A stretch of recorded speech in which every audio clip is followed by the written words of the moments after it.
Групата водечки светски економии G7 постигна историски договор за одданачување на мултинационалните компании.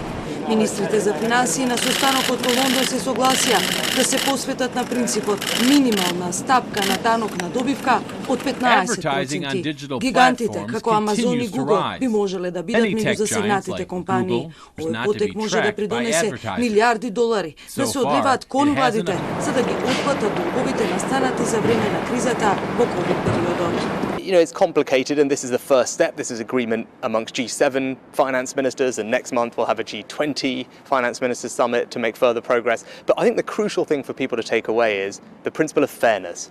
Зошто се потребни овие промени? Затоа што владите долго време се справуваа со предизвикот да ги оденочуваат глобалните компании кои работат во многу земји. Овој предизвик се зголеми со процветот на големите технолошки корпорации како Амазон и Facebook. Во моментов, компаниите како овие може да основаат локални филиали во земјите кои имаат релативно ниски даночни стапки на добивка, а таму да пријават профит. Тоа значи дека плаќаат данок само според локалната даночна стапка и покрај тоа што профитот главно се остварува од продажба извршена во други земји, што е легално и што вообичаено се прави. Целта на договорот е ова да се спречи на два начина.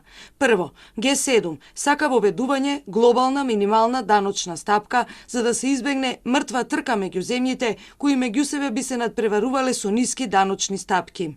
Второ, правилата имаат за цел да ги натераат компаниите да плаќаат данок во земјите во кои ги продаваат своите производи или услуги наместо било каде да ја пријавуваат својата добивка.